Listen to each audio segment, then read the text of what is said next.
Hi, True Crime Alert family. So we're getting some more tidbits of information on Gabby Petito.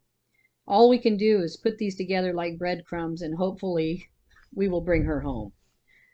So here's what we've got so far. I'm working on the timeline still, and this is the last text that Gabby sent her mother. Let's listen. It is 5:02 right now. The big question is, where is Gabby Petito? It's the question that a lot of you are asking this morning. We have breaking new developments in the case. Her family is coming forward, asking Brian Laundrie to speak out. The nationwide search for her continues. It's a story that has captured national attention, and we finally know what the final text from Gabby's phone says. Thanks for counting on NBC2. I'm Lisa Spooner. And I'm Alan Campbell. And Lisa, that text reads, "No service in Yosemite." It was sent on August 30th.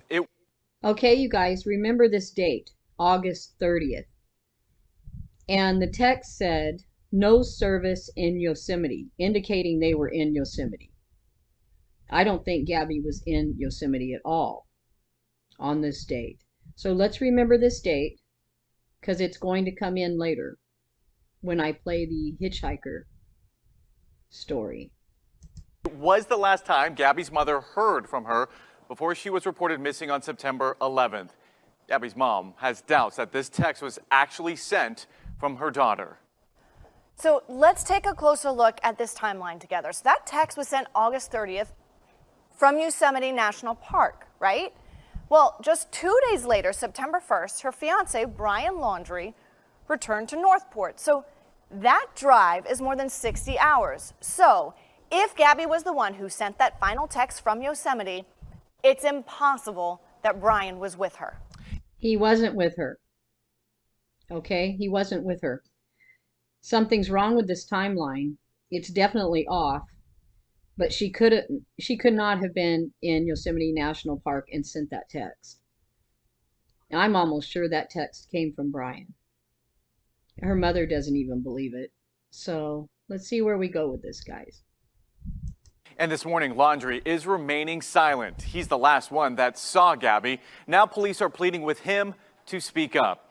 NBC2's Nicolette Perdomo is tracking every single development in this ongoing case. She's live outside Laundrie's home in Northport this morning. So Nicolette, first of all, this story is gaining national attention. A lot of people have so many questions, but the big question this morning is, how is Gabby's family responding to all of this? Good morning, Alan. Well, it's now been almost a week since Gabby Petito's family reported her missing. It happened on September 11th. Now, their family is still pleading for the Laundrie family and their friends to let them know exactly where Gabby is, or just say anything at all where the 22-year-old is. Gabby's father is begging for her fiance, Brian Laundrie, to come forward with information. Still this morning, he remains completely silent. Petito's family reported her missing on September 11th after communicating with her went dark. Laundrie returned to Florida in the middle of their cross-country trip, and Petito disappeared. Although the couple's social media made it look like things were fine and going smoothly, body camera footage from Utah police shows them responding after the couple got into a fight on their trip on August 12th, ultimately separating the two for the night. You want to tell me about those scratches on your face? She had a cell phone in her hand. That's why I was pushing her away. Just because she wanted. I locked the keys so I could walk away. I said, let's just take a breather and let's not, go anywhere. Let's just calm down for a minute. Police and Petito's family aren't the only ones who want Laundrie to come forward with information. Members of the community here in Northport drove up and down Laundrie Street Thursday with signs asking him to speak up. If it was my daughter that was missing, I can't think of anybody that would stop me from going in that house, grabbing that kid, and finding out information.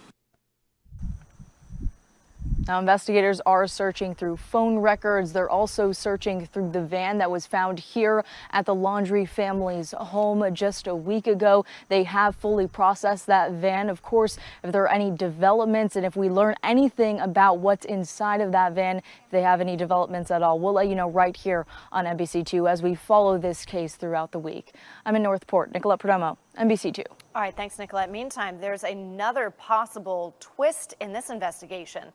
The Grand County, Utah Sheriff's Office is now investigating whether a couple murdered in the same place has any connection to Gabby's disappearance. The bodies of Kylan Schultz and Crystal Turner, who had recently been married, were found at a campsite in Moab on August 18th. They were last seen leaving a bar August 13th, the day after police pulled over Brian and Gabby. People in the small Utah town say stuff like this never happens. I think this is the first double homicide we've ever had. It's hard knowing that we can't figure anything out and we can't find these people that did it to them. No one has been arrested for these two murders in Moab. Right now, there is no link between the cases, but the sheriff's office there says nothing is off the table. And we do have a lot of information posted right now on the NBC. Okay, you guys, the reason why I came up with this one first is because something is definitely off on this timeline. This call from Yosemite, I don't think could have came from Gabby at all. So we're going to go to the next part of the story, and this is a hitchhiker that picked Brian up. And so let's see what she says about him.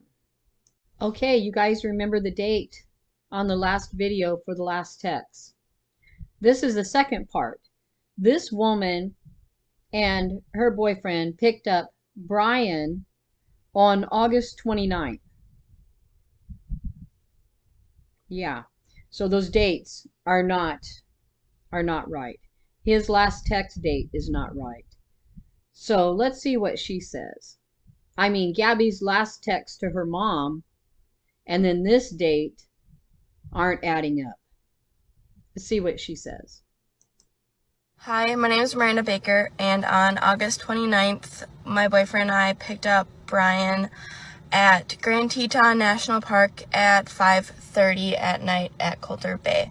I'm hoping this can help someone identify him because I saw him from TikTok, which then made me call the authorities, and my boyfriend and I have been in contact with a bunch of different people to help piece together different parts of this case. But we picked him up at Coulter Bay, like I said, at 5:30. He approached us asking us for a ride because he needed to go to Jackson, which we were going to Jackson that night. So I said, hop in. He hopped in the back of my Jeep. We then, proceeded to make small talk. But before he came in the car, he offered to pay us like $200 to give him a ride, like 10 miles. So that was kind of weird. See, listen to that, you guys. He offered them $200 to go 10 miles. That, to me, reeks of desperation. Okay? He is desperate. He's wanting to get where he wants to get, and he don't care what it cost him. Just a little tidbit. He then told us he's been camping for multiple days without his fiance. He did say he had a fiance, and that she was working on their social media page back at their van. Then once, in conversation, I brought up, we're going to Jackson. He freaked out. He's like, nope, I need to get out right now. Pull over. So we pulled over at the Jackson Dam, which I don't know if you know Teton Park, but it's not very far from Coulter Bay. And if this does reach people, I can post pictures of exactly where we were. We picked him up and the whole route or whatever, and screenshots of the timestamps. We dropped him off at 6:09 p.m. on August 29th. He kind of hurried out of the car, and then he's like, okay, I'm just gonna go find someone else to hitchhike. And we're like, okay. It was a weird situation. So when we picked him up, he was wearing a backpack, he had a long sleeve pants, hiking boots, and he had scruff, but he didn't look dirty. For someone who was camping for multiple days, he didn't look dirty, he didn't smell dirty, so that part was kind of weird. and I'm just really hoping that they find her, and this helps someone like remember seeing him, or you know, something like that. To clarify a few things that people are confused on still, when he asked to ride, he has to go to Jackson, which if you're familiar with the area, a lot of people call Jackson Hole Jackson. So that's why I said yes to giving him a ride. But you think any good hiker would know south and north. We were going south out of the park when he said he was camping north. He had told us that him and Gabby were not camping on a regulated campsite through the national park, that they were camping basically out in the middle of nowhere along Snake River. This is key information. He said that he had hiked for days along Snake River, but when looking at his backpack, it wasn't full, and he said all he had was a tarp to sleep on, which you think if you're going camping for days on end, you'd want food and a tent, and he had none of that. And like I said, he looked clean and didn't smell bad. So this is a view of the whole journey with Brian. So that's the top at the park at Coulter Bay, and then we drove him to this dam right here. Then at the dam, we dropped him off at this little turnout, and he said he was going to walk across the street to the parking lot, which was full of people, to continue hitchhiking and look for a ride, because he freaked out when I said Jackson Hole. Now, why would he freak out when she says Jackson Hole? I don't get that. He's right there. He's right by it. But for some reason, he's wanting to really avoid Jackson Hole. Like, he doesn't want to go near it. He's freaking out over it. What is there? Something's there that he doesn't either want to be seen with, or he doesn't want to be seen there. Maybe it's just he doesn't want to be seen there. But there's something motivating him to not want to be there.